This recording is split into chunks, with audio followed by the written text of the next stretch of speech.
ओम शांति। आज हम 5 अक्टूबर 87 की अव्यक्तवाणी सुनते हैं। आज की वाणी का सार है ब्राह्मण जीवन का सुख, संतुष्टता व प्रसन्नता। संतुष्टता और प्रसन्नता का खजाना देने वाले विधाता वरदाता बाप दादा बोले।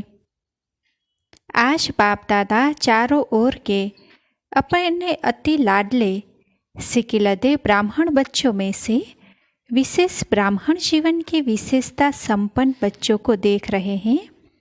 आज अमृत वेले बाप दादा सर्व ब्राह्मण कुल बच्चों में से उन विशेष आत्माओं को चुन रहे थे जो सदा संतुष्टता द्वारा स्वयं भी सदा संतुष्ट रहे हैं और औरों को भी संतुष्टता की अनुभूति अपनी दृष्टि, वृत्ति और कृति द्वारा सदा कराते आए हैं।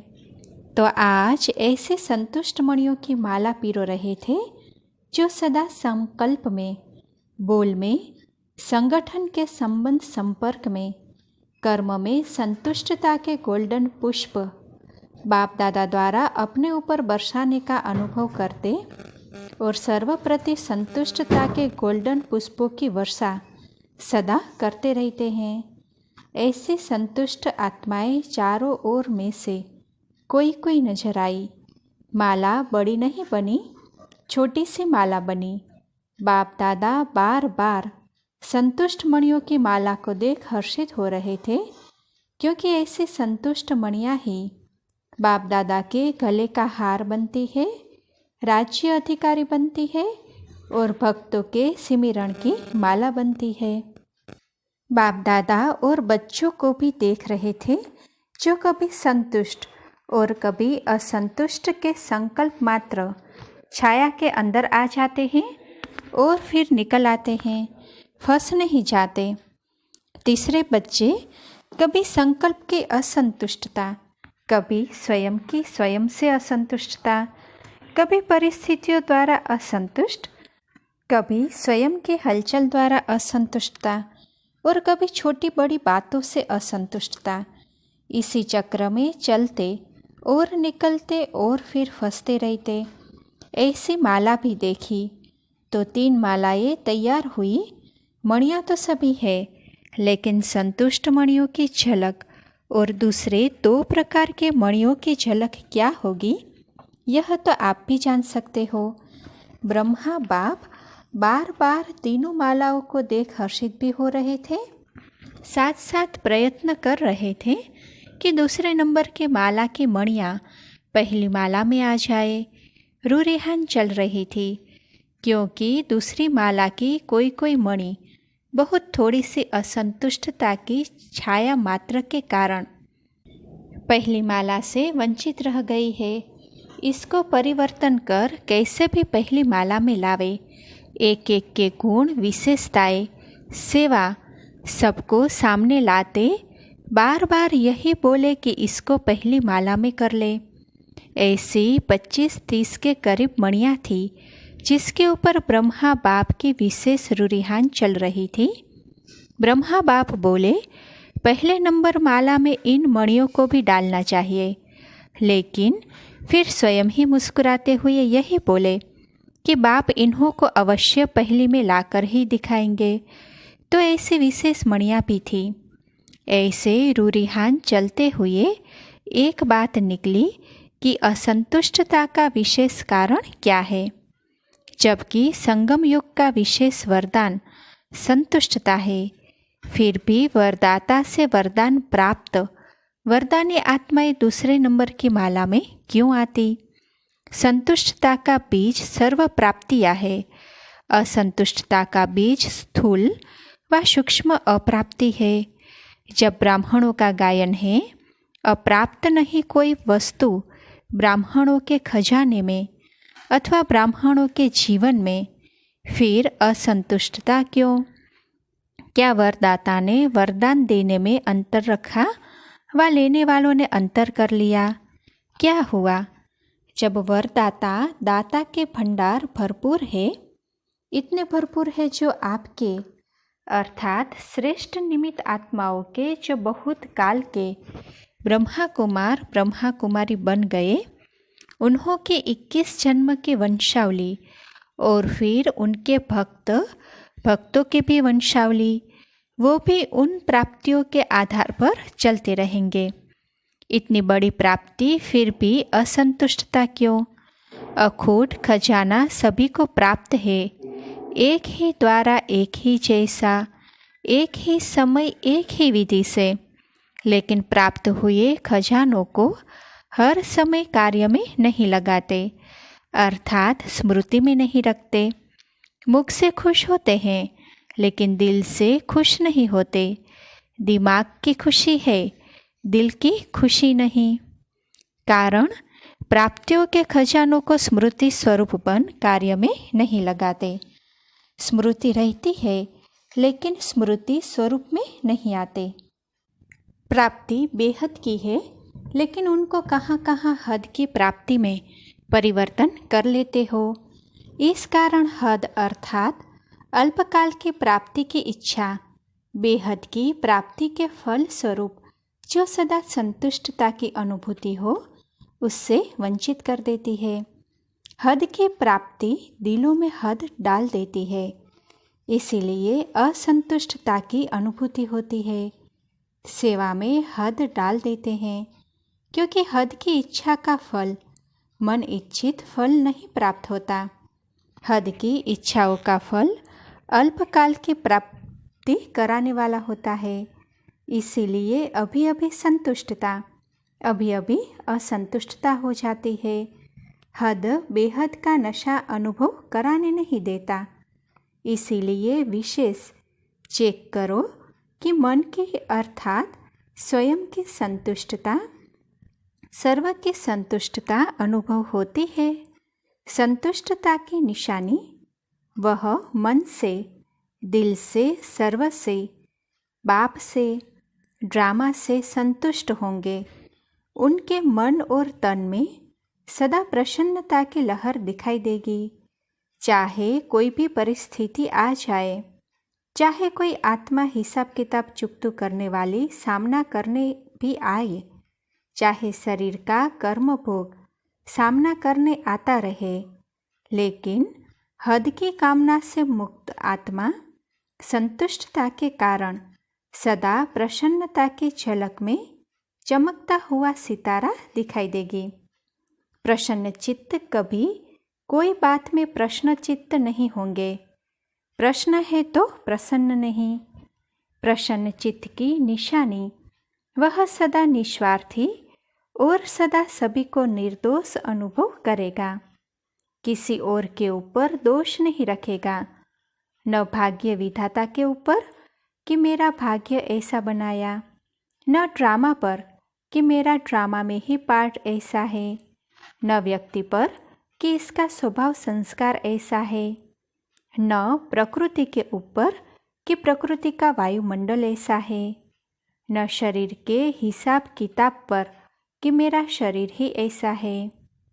प्रसन्न चित्त अर्थात सदा निस्वार्थ, निर्दोष दृष्टि वृत्ति वाले।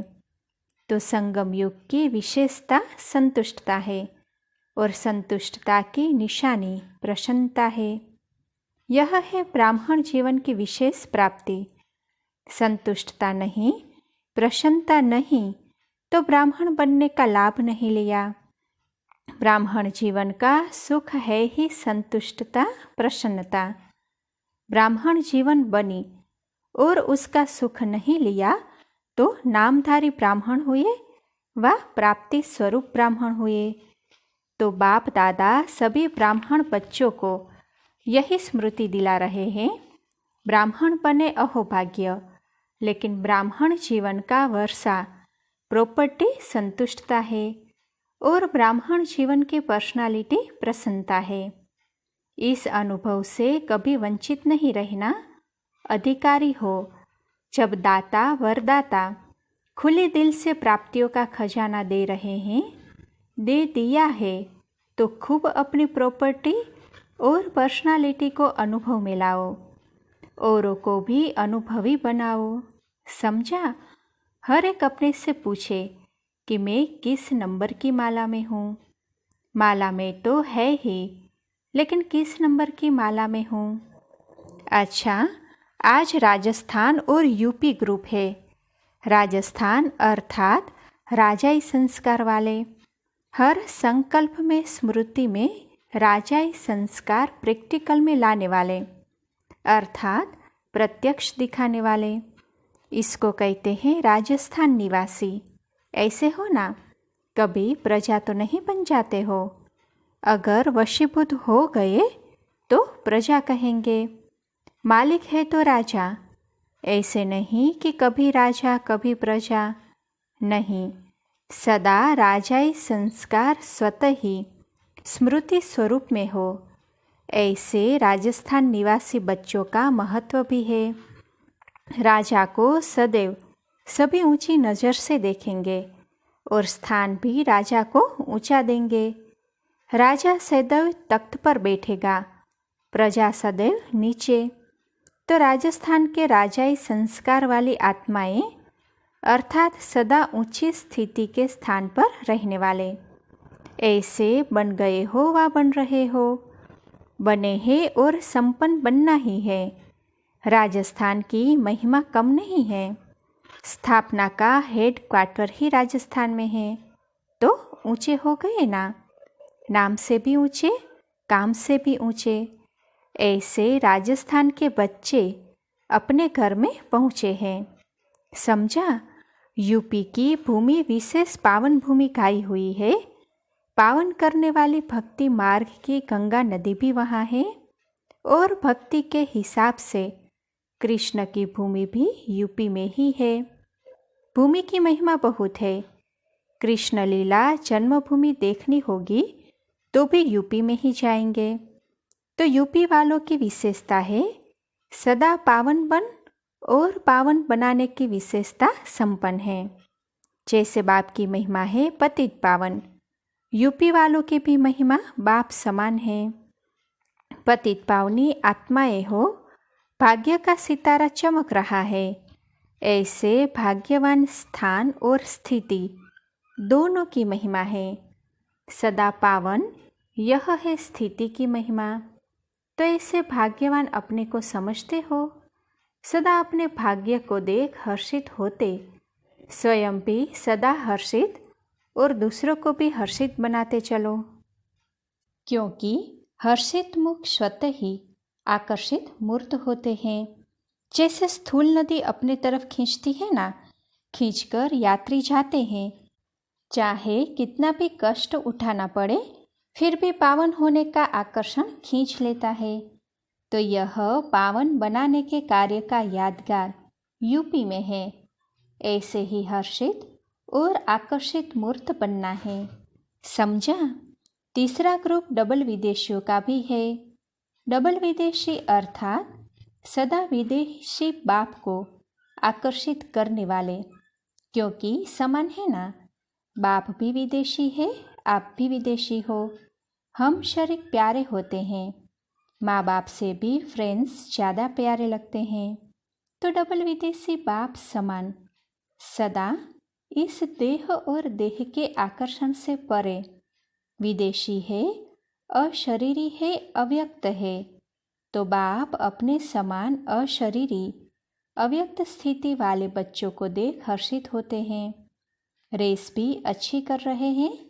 सेवा में भिन्न भिन्न साधन और भिन्न भिन्न विधि से आगे बढ़ने की रेस अच्छी कर रहे हैं। विधि भी अपनाते और वृद्धि भी कर रहे हैं। इसीलिए बाप दादा चारों ओर के डबल विदेशी बच्चों को सेवा की बधाई भी देते और स्व के वृद्धि की स्मृति भी दिलाते हैं। स्व की उन्नति में सदा उड़ती कला द्वारा उड़ते चलो। स्व उन्नति और सेवा की उन्नति के बैलेंस द्वारा सदा बाप के ब्लेसिंग के अधिकारी है और सदा रहेंगे। अच्छा, चौथा ग्रुप है बाकी मधुबन निवासी। वह तो सदा है ही, जो दिल पर सो चुल पर, जो चुल पर सो दिल पर। सबसे ज़्यादा विधि पूर्वक ब्रह्मा भोजन भी मधुबन में होता। सबसे सिकी लधे भी मधुबन निवासी है। सब फंक्शन भी मधुबन में होते। सबसे डायरेक्ट मुरलियाँ भी ज़्यादा मधुबन वाले ही सुनते। तो मधुबन निवासी सदा श्रेष्ठ भाग्य के अधिकारी आत्माएं हैं। सेवा भी दिल से करते हैं। इसलिए मधुबन निवासियों को बाप दादा और सर्व ब्राह्मणों की मन से आशीर्वाद प्राप्त होती रहती है। अच्छा, चारों ओर की सर्व बाप दादा की विशेष संतुष्ट मणियों को बाप दादा की विशेष याद प्यार, साथ साथ सर्व भाग्यशाली ब्राह्मण जीवन प्राप्त करने वाले कोटों में कोई में भी कोई सिकी लथे आत्माओं को बाप दादा के शुभ संकल्प को संपन्न करने वाली आत्माओं को संगम युगी ब्राह्मण जीवन की प्रॉपर्टी के संपूर्ण अधिकार प्राप्त करने वाली आत्माओं को विधाता और वरदाता बाप दादा की बहुत बहुत याद प्यार स्वीकार हो। अच्छा, जानकी दादी जी एवं दादी चंद्रमणि जी सेवाओं पर जाने की छुट्टी बाप दादा से ले रही है। जा रही हो या समा रही हो, जाओ या आओ, लेकिन सदा समाई हुई हो। बाप दादा अनन्य बच्चों को कभी अलग देखते ही नहीं, चाहे आकार में चाहे साकार में सदा साथ है। क्योंकि सिर्फ महावीर बच्चे ही हैं जो यह वायदा निभाते हैं कि हर समय साथ रहेंगे, साथ चलेंगे। बहुत थोड़े वह वायदा निभाते हैं। इसीलिए ऐसे महावीर बच्चे, अनन्य बच्चे जहाँ भी जाते बाप को साथ ले जाते हैं और बाप सदा वतन में भी साथ रखते हैं, हर कदम में साथ देते। इसलिए जा रही हो आ रही हो क्या कहेंगे। इसीलिए कहा कि जा रही हो या समा रही हो, ऐसे ही साथ रहते रहते समान समा जाएगी। घर में थोड़े समय के लिए रेस्ट करेगी, साथ रहेगी। फिर आप राज्य करना और बाप ऊपर से देखेंगे, लेकिन साथ का थोड़े समय का अनुभव करना। अच्छा, आज बाबा ने आपने कमाल की माला बनाई तो बाबा ने कहा आप लोगों भी तो माला बनाते हो ना। माला अभी तो छोटी है, अभी बड़ी बनेगी। अभी जो थोड़ा कभी कभी बेहोश हो जाते हैं उन्हें थोड़े समय में प्रकृति का व समय का आवाज़ होश में ले आएगा, फिर माला बड़ी बन जाएगी। अच्छा, जहाँ भी जाओ बाप के वरदान तो है ही। आपके हर कदम से बाप का वरदान सबको मिलता रहेगा। देखेंगे तो भी बाप का वरदान दृष्टि से लेंगे, बोलेंगे तो बोल से वरदान लेंगे, कर्म से भी वरदान ही लेंगे। चलते फिरते वरदानों की वर्षा करने के लिए जा रही हो। अभी जो आत्माएं आ रही है उनको वरदान की व महादान की ही आवश्यकता है। आप लोगों का आना अर्थात खुले दिल से उन्हों को बाप के वरदान मिलना। अच्छा, डबल विदेशी भाई बहनों से, डबल विदेशी अर्थात सदा अपने स्वस्वरूप, स्वदेश, स्वराज्य के स्मृति में रहने वाले डबल विदेशियों को विशेष कौन सी सेवा करनी है। अभी साइलेंस की शक्ति का अनुभव विशेष रूप से आत्माओं को कराना, यह भी विशेष सेवा है। जैसे साइंस की पावर नामी ग्रामी है ना, बच्चे बच्चे को मालूम है कि साइंस क्या है, ऐसे साइलेंस पावर साइंस से भी ऊंची है। वह दिन भी आना है साइलेंस के पावर की प्रत्यक्षता अर्थात बाप की प्रत्यक्षता। जैसे साइंस प्रत्यक्ष प्रूफ दिखाती है, वैसे साइलेंस पावर का प्रैक्टिकल प्रूफ है आप सबका जीवन। जब इतने सब प्रैक्टिकल प्रूफ दिखाई देंगे तो न चाहते हुए सभी की नज़र में सहज आ जाएंगे। जैसे यह पीस का कार्य किया ना पिछले वर्ष, इसको स्टेज पर प्रैक्टिकल में दिखाया। ऐसे ही चलते फिरते पीस के मॉडल दिखाई दे तो साइंस वालों की नज़र साइलेंस वालों के ऊपर अवश्य जाएगी। समझा? साइंस की इन्वेंशन विदेश में ज़्यादा होती है, तो साइलेंस के पावर का आवाज़ भी वहाँ से सहज फैलेगा। सेवा का लक्ष्य तो है ही, सभी को उमंग उत्साह भी है। सेवा के बिना रह नहीं सकते। जैसे भोजन के बिना रह नहीं सकते, ऐसे सेवा के बिना भी रह नहीं सकते। इसीलिए बाप दादा खुश है। अच्छा, यूपी तथा राजस्थान ग्रुप से बाप दादा के अलग अलग मुलाकात। स्वदर्शन चक्रधारी श्रेष्ठ आत्माएं बन गए, ऐसे अनुभव करते हो? स्व का दर्शन हो गया ना? अपने आप को जानना अर्थात स्व का दर्शन होना और चक्र का ज्ञान जानना अर्थात स्वदर्शन चक्रधारी बनना। जब स्वदर्शन चक्रधारी बनते हैं तो और सब चक्र समाप्त हो जाते हैं। देह का चक्र, संबंध का चक्र, समस्याओं का चक्र, माया के कितने चक्र हैं, लेकिन स्वदर्शन चक्रधारी बनने से यह सब चक्र समाप्त हो जाते हैं। सब चक्रों से निकल आते हैं, नहीं तो जाल में फंस जाते हैं। तो पहले फंसे हुए थे, अब निकल गए। 63 जन्म तो अनेक चक्रों में फंसते रहे और इस समय इन चक्रों से निकल आए तो फिर फंसना नहीं है। अनुभव करके देख लिया ना? अनेक चक्रों में फंसने से सब कुछ गवा दिया और स्वदर्शन चक्रधारी बनने से बाप मिला तो सब कुछ मिला। तो सदा स्वदर्शन चक्रधारी बन, मायाजीत बन आगे बढ़ते चलो। इससे सदा हल्के रहेंगे, किसी भी प्रकार का बोझ अनुभव नहीं होगा। बोझ ही नीचे ले आता है और हल्का होने से ऊंचे उड़ते रहेंगे। तो उड़ने वाले हो ना, कमज़ोर तो नहीं।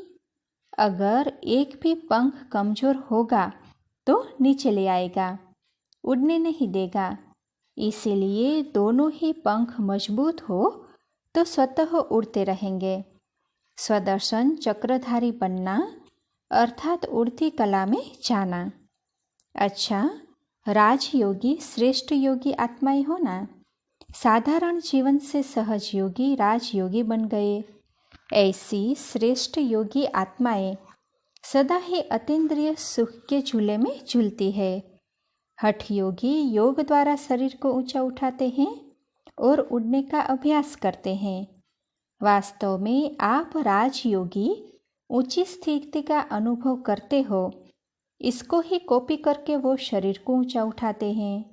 लेकिन आप कहाँ भी रहते ऊंची स्थिति में रहते हो, इसीलिए कहते हैं योगी ऊंचा रहते हैं। तो मन की स्थिति का स्थान ऊंचा है क्योंकि डबल लाइट बन गए हो। वैसे भी फरिश्तों के लिए कहा जाता है कि फरिश्तों के पांव धरती पर नहीं होते।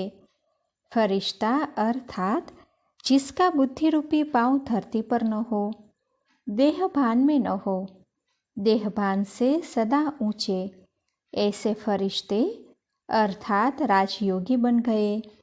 अभी इस पुरानी दुनिया से कोई लगाव नहीं। सेवा करना अलग चीज़ है, लेकिन लगाव न हो। योगी बनना अर्थात बाप और मैं, तीसरा न कोई। तो सदा इसी स्मृति में रहो कि हम राजयोगी सदा फरिश्ता है। इस स्मृति से सदा आगे बढ़ते रहेंगे। राजयोगी सदा बेहद का मालिक है, हद के मालिक नहीं। हद से निकल गए, बेहद का अधिकार मिल गया, इसी खुशी में रहो। जैसे बेहद का बाप है वैसे बेहद की खुशी में रहो, नशे में रहो। अच्छा, विदाई के समय सभी अमृत वेले के वरदानी बच्चों को वरदाता बाप की सुनहरी याद प्यार स्वीकार हो। साथ साथ सुनहरी दुनिया बनाने की सेवा के सदा प्लान मन में करने वाले और सदा सेवा में दिल व जान, शिकव प्रेम से, तन मन धन से सहयोगी आत्माएं सभी को बाप दादा गुड मॉर्निंग, डायमंड मॉर्निंग कर रहे हैं और सदा डायमंड बन इस डायमंड युग की विशेषता को वरदान और वर्षे में लेकर स्वयं भी सुनहरी स्थिति में स्थित रहेंगे और औरों को भी ऐसे ही अनुभव कराते रहेंगे। तो चारों ओर के डबल हीरो बच्चों को डायमंड मॉर्निंग। अच्छा, ओम शांति।